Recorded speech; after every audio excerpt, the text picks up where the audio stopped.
Time now for sports on 104.7 The Cave. Here's Ned Reynolds. Mikey intern Ned Reynolds. Thank God it's Friday. Before we talk about that crazy game yesterday, we got to give props to my Kansas City Royals. We didn't get a chance to talk about it. Them beating the Orioles in 2 games in Baltimore. I thought their performance overall stranded a lot of batters on base. That was the really only thing. It was a great series for them, and now they've got a tough hombre in the Yankees. Well, they do. They have to go to New York, play the Yankees, and that starts tomorrow. They take off Sunday and then play again on Monday. But this is an interesting series because Kansas City, in my opinion, had much better pitching and better defense, and the Royals can do that. Baltimore Orioles have a good team, but they're a team that's based on the long ball, Mike, and we've talked about this all season long. That's not going to win for you. Play contact baseball like Bobby Witt Jr. and people of that caliber and get the people on base and get them home, and that's how you win. But Baltimore relies on the long ball. It's a small ballpark, but it didn't work against some very good pitching and a very nice series for Kansas City. Big props to them.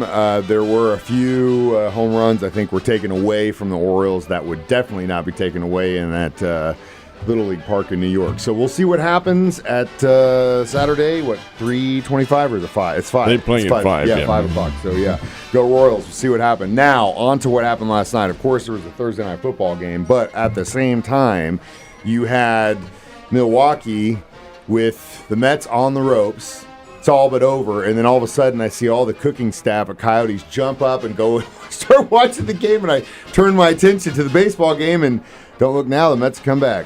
It was the one I watched all the way through. I only saw probably 30 seconds of the football game. Baseball game was riveting, to say the very least. Now you say it's 2-0 Milwaukee, and they go into the 9th inning 2-0. What's riveting about that? Well, it was because Milwaukee was playing very, very good baseball and had the New York Mets shut out. Home crowd in Milwaukee going nuts, making a lot of noise, and all of a sudden the place was silent. Absolutely silent. Pete Alonso, the free agent first baseman from the New York Mets, who is rumored to be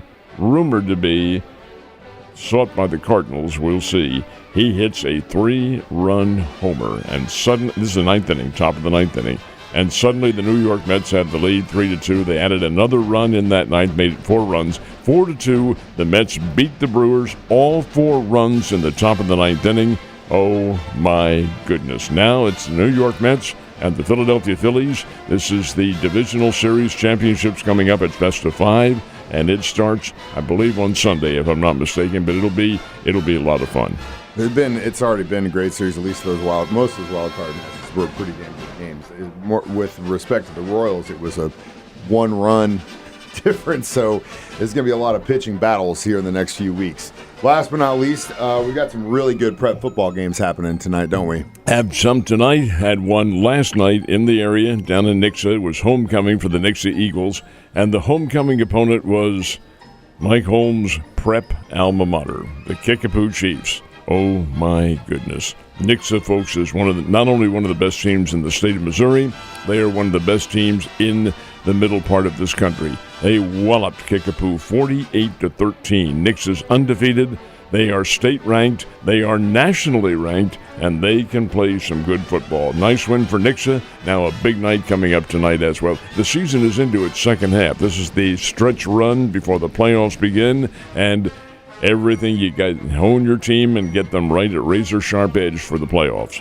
And before you start to get too down on yourself, Kickapoo alumni, just remember our boys were playing pretty much dudes that could be starting in the NFL right now, so don't be too down on yourself. Rashee Rice now on the IR. Wasn't going to be any surprise there, but they're still saying we're going to know next week the extent of his injuries. Is that correct? That is correct, and doctors now are waiting for the swelling to go down. I would think that an MRI would have been able to overcome that deficiency and make some kind of definitive analysis, but that's not the case. They have to wait for the swelling to go down, which will be next week. But you're right, they have put Rice on the IR, and that means he misses at least 4 games.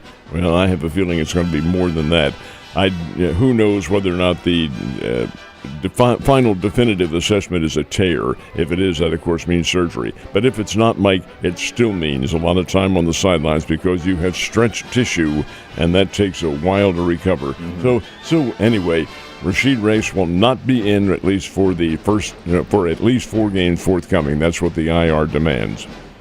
What the hell is his mom doing stealing Amazon packages? Are you kidding me? Oh, come on. I mean, in that jersey, too, the gall of some people, like we needed that, too. All right, had a interesting matchup in the Falcons. You know, there was a lot to be said in Cincinnati after the Chiefs played those guys, and it seems like took all their mojo. Well, they don't take every team's mojo because the Falcons didn't look half bad last night. Well, when you consider that Kirk Cousins passed for 509 yards in the game, and that's what a heck of an achievement, and 4 touchdowns. Falcons win the game. They are fortunate that they won the game. The Tampa Bay Buccaneers had the lead, let it get away from them in the stretch. Kidd kicked a 51-yard field goal to send the game into overtime, and Cousins hit a 45-yard touchdown to win the game in overtime. Atlanta 36, the Tampa Bay Buccaneers 30. It was a very interesting game, but it was all offense, and you knew it was going to be right from the very start when those teams went down there and scored early and often. But it's Atlanta 36, Tampa Bay 30. That starts the big pro football weekend coming up. Got my Wildcats have the weekend off this weekend, but the Mizzou Tigers do not. They're going into Texas, and do you think this is a little bit of a dangerous game for the Tigers? Not a little bit, a whole lot That's dangerous what I'm thinking game for too, them. my And friend. the Bears, I might add, have the weekend off as well. Missouri State's not playing again until next week when they play Illinois State. Mizzou is a 2.5-point dog going down there. Mizzou is rated far above Texas A&M. That's where Missouri plays, but have to understand, this is Missouri's first game on the road this year. This year, folks, they played the first part of their schedule at home, all home games, and against some teams that I think it's fair to say aren't particularly strong. Murray State, Boston College gave them a pretty good battle. Buffalo did not. Vanderbilt did, incidentally, in their last game. Anyway, this is Texas A&M. They have struggled at the start of the year, not momentously, but they have not been as smooth as everybody thought they would be. Texas A&M, a 2.5-point favorite in this one. Game kicks off at 11 o'clock tomorrow morning at Kyle Field. Now, folks, if you're not familiar with Kyle Field on the campus of Texas A&M in College Station, it only seats about 103,000 people, and they are noisy, and they have that 12-man tradition down there. Whoa, watch out. But we'll see what happens. Missouri's resourceful. They've been able to come on. Drinkwitz does a good job of getting this team together. It'll be an interesting football game. Sure be, and don't get all upset if it didn't go the way you want it to go. At least my blood pressure will be low because the Chiefs don't play till Monday. Ned, you have a great weekend, and I will see you on Monday, sir.